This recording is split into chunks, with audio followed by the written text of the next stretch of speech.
Hello, Auntie Lindsay here for Storytime Part 2. Or duh. That's why I have autoimmune issues. Also to note, if you're easily triggered, just scroll on by. Also, I am Gen X, and part of my trauma response, besides hyperindependence, is a dark sense of humor. And top that off with the British sense of humor, it just goes over people's heads. So don't mind me. Anyways, this is my favorite picture of myself. This is my first birthday party. I still make that look if you mess with my chocolate. It will be my 50th here soon, so doing a lot of reflecting. And that's what kind of prompted me to tell my story. Also me getting sick again. So what I left out in part 1 was my dad, who I grew up believing was my dad, not my real biological father, discovered at age 43 after a DNA test. My dad was part of the Jones family, keeping up with the Joneses. They were wonderful. I had beautiful aunts, my grandma Mary, wonderful cousins, great family reunions, loved camping trips with them, the girls' camping trips we'd have in the mountains. They were just great. I spent probably more time with them than I did with my dad. I don't really remember too much growing up seeing him or whatnot because he ended up homeless on the street, self-medicating, fighting his own demons and his mental health. But what I do remember is him being a wonderful artist, painting these beautiful landscape paintings. I have a few of them. My favorite one that he did was of the Pike Place Market. I'm guessing he painted it sometime in the 70s or early 80s. It's like that front, as you walk down Pike Street, you see, the big sign and everything. It's one of my favorites. Anyways, his dad, Grandpa Jones, was director of the Seafair, so I called him the Seafair family. Seafair is this big event that happens every August in Seattle. There's lots of street fairs and hydroplane races, and Blue Angels come to town, and there's the Seafair Pirates that let off cannons on their actual pirate ships and hassle all the tourists. There's the torchlight parade. There's so much that goes on in every August, and apparently I was conceived at a Seafair party.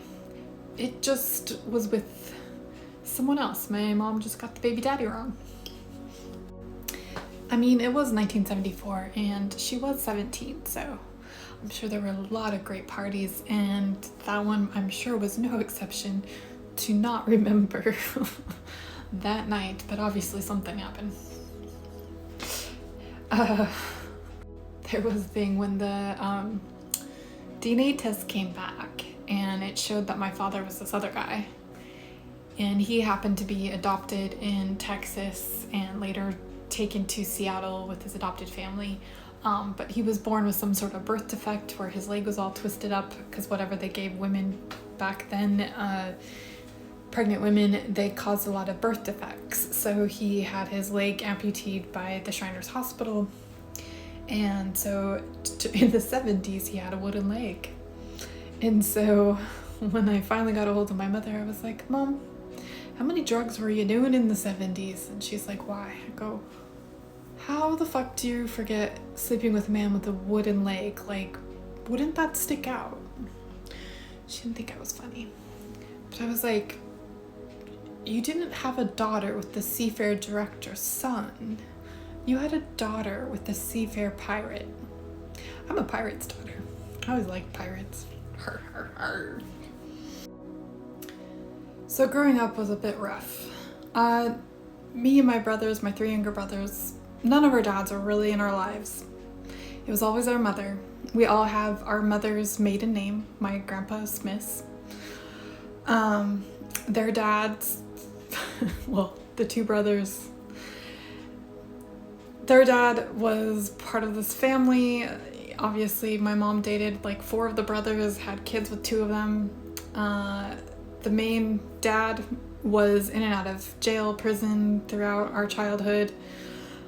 He eventually passed away, unfortunately, at age 35 in jail. I have like a Seattle Times or Seattle PI article of one of his last crimes or what he got blamed for. There's a big argument between the two brothers that used to go up to Alaska to go fishing, and there was some dispute about payment and ended up setting fire to a fishing boat down in Ballard along Shilshaw Bay. Because at the time I spent probably more time in my childhood in Ballard, which is a suburb, like a neighborhood, there we go, of Seattle. I moved around so much, honestly. I can't remember too much of my childhood because we moved so many different places. I went to so many different schools. I can't tell you all the schools I went to. One year was 4 different schools, so you can imagine what that was like. A lot of our childhood pictures are of us in visitation rooms of prisons and jails, and there was one other brother that she dated that was at Western State Hospital for a brief time. There's like a picture of me. I don't know if I was in the visiting room or the parking lot of the hospital, but you can get an idea of how I grew up. And it was very awkward. It made for very awkward conversations with other children at school, like, where's your dad? I don't have a dad. Or my dad's somewhere, I don't know where he is, you know. Or, you know, my brother's dad is locked up. Or my other brother's dad, well, he was the younger brother. Never mind. It's like, where do you start with those conversations? When people really want to get to know you, it's like, we'll just leave those parts out. Anyways, back to my dad.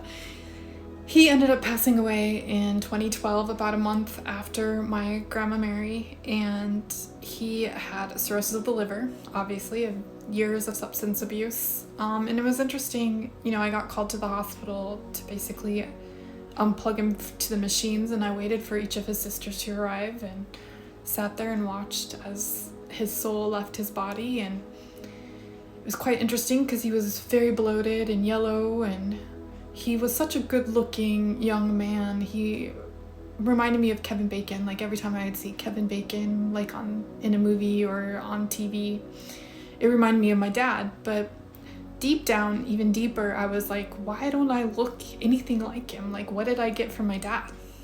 You know, basic curious questions. Like, I can obviously see what I get from my mother. My mother has very strong genes. All my brothers at one time, we all looked like my mother's side until they grew older, and now they look like each of their dads. But I was like, I don't look anything like my dad. And I looked at my cousins and my, you know, aunts, and maybe I looked somewhat similar to my cousins because maybe we had some of the same, like, DNA, but from other families, you know, because the Scottish and the British. And I had very little Irish, though. That was my first clue when I got that DNA test back. I barely had any Irish in me.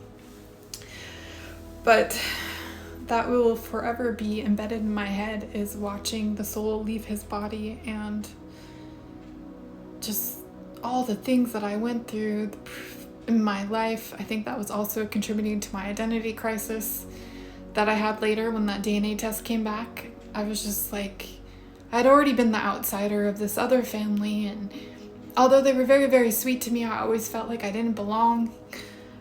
You know, and when I would get introduced as Dawn's daughter, it was either a look of sympathy, like, oh, you poor thing, or like, that's Dawn's daughter. How did he, like, she seems somewhat normal. How does he have a daughter like that? And it wasn't intentional. Like, people, it was just normal human reaction. And it was quite devastating when he passed away, and my Grandma Mary had passed away a month before, and that was just hard. But there also is a big part of me that I'm so happy that he didn't learn that I wasn't his, because that would have broke his heart. Like, I was that one good thing in his life, and that would have broke his heart. So I'm very relieved that he passed when he did, before I made the discovery that he wasn't my father. Anyway, we'll move on to part 3. I have a lot to talk about, apparently. See you in the next one.